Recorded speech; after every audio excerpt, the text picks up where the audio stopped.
Hello, everyone, and welcome to Bioethics on Call. I'm Dr. David Lemberg, bioethicist based in San Diego. Our special guest today is Dr. Wayne Shelton, professor of medicine at Albany Medical College and professor at the Center for Biomedical Ethics, Research, and Education at Albany Medical Center. Welcome, Dr. Shelton. Thank you. It's a pleasure to be here. Dr. Shelton, thank you so much for being with us today. Can we start by telling us about activities at the Center for Biomedical Ethics? What are you all doing there? Well, we do a lot of things here. We started the program in about 93. I came on board in 94. Our first big mission was to develop a 4-year integrated required course for the medical students called Healthcare and Society. We have up to about 40 hours each year in the medical school curriculum. We teach medical ethics, professionalism, and a range of topics that pertain to what I call good doctoring. Topics like effective communication, spirituality, end-of-life care, cultural diversity, and so on. So the students here get a lot of that, and we are in charge of that course in the ethics program.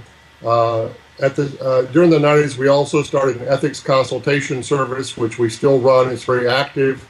We have anywhere from 80 to 100 consultations a year. And then about a decade ago, we started our work in online graduate education in bioethics.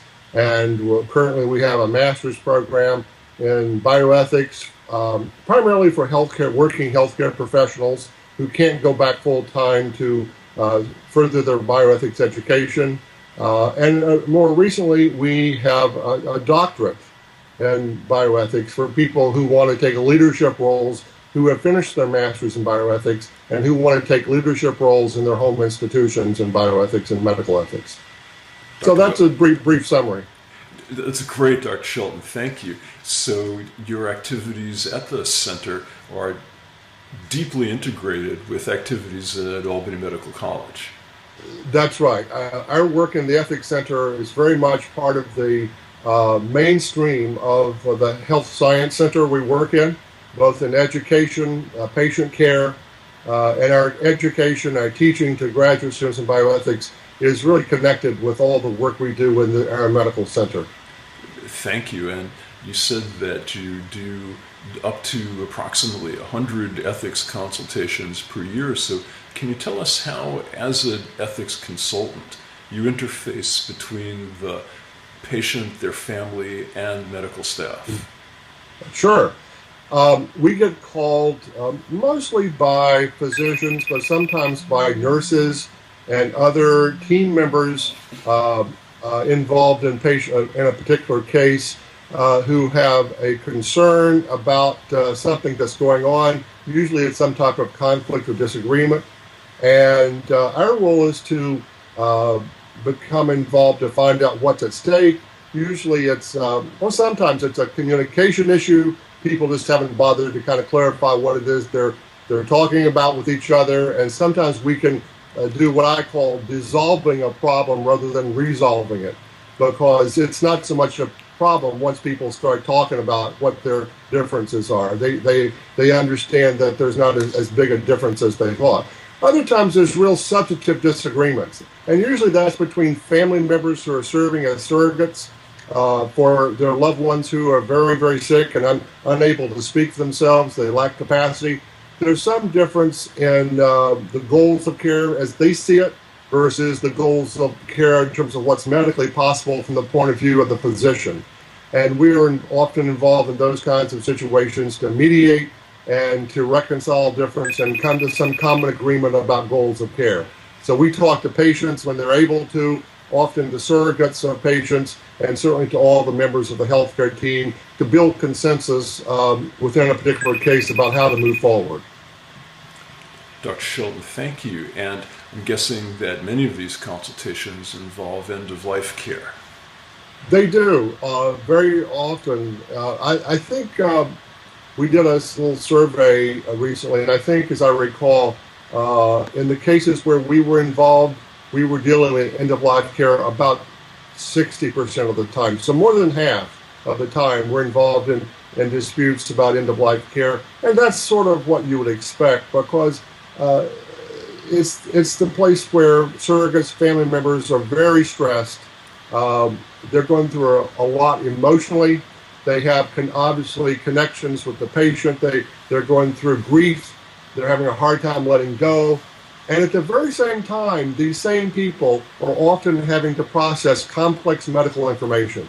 They're acting as surrogates. So we as caregivers expect them to make rational decisions about how to make medical decisions and understand and act on this medical information in a rational way, as we might as outsiders. But they're going through this emotional turmoil, and so it's difficult for them. And so we help them through that process, and many times help them understand in their own terms how to fulfill their ethical obligations to the patient.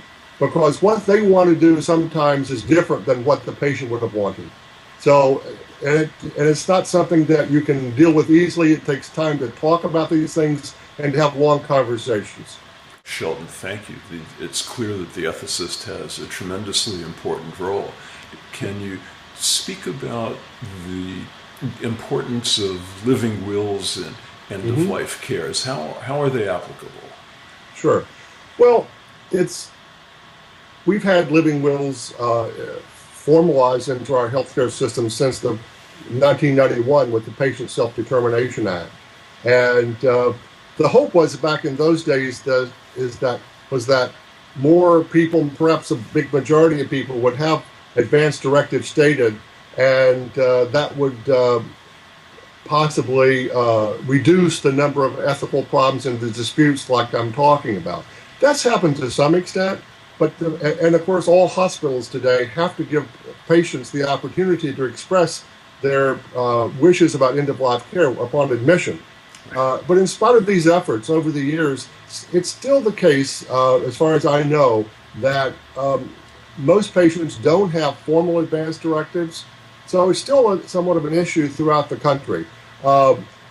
It's helpful when we take the time as individuals, while we're able to speak for ourselves and know what we will value and what our preferences are, to say what kind of care we would want if we lost capacity, and if there were possibilities that arose as to whether or not we would want to be on a feeding tube indefinitely, or a ventilator, or various other things like that that would support life, perhaps in a diminished quality of life. So if we know in advance what a person's prior wishes are, it's easier to carry out that plan when the time comes. Oftentimes we don't, these situations aren't exactly like they might have been thought about in advance. They're hard to predict. But having some clear notion of what the person's values and preferences are, and what's important to them, is often very, very helpful. So advance directives are quite important. Dr. Shelton, thanks. You mentioned clarity. I know it's often challenging to implement a living will. Can you offer some guidance for construction and also advice for surrogates? Sure. I mean, if someone, for example, says in a living will, I've actually seen this, I don't want to be on artificial hydration and nutrition, or I don't want to be on a ventilator. Well, does that mean, without clarification, does that mean under any circumstances? What if you are in an accident and need ventilatory support for a short period of time, and you're going to improve? Most people don't mean that, even though what they say may imply that. So these are the kind of things that have to be clarified. I remember a case years ago about someone who was insisting not to be on artificial hydration and nutrition, but it wasn't clear, and she had a stroke and wasn't able to speak for herself. But her surrogate and the doctors, and I was involved in this case as well, decided that maybe a little time to see how she was going to improve the next several days would be wise before we stopped artificial hydration and nutrition.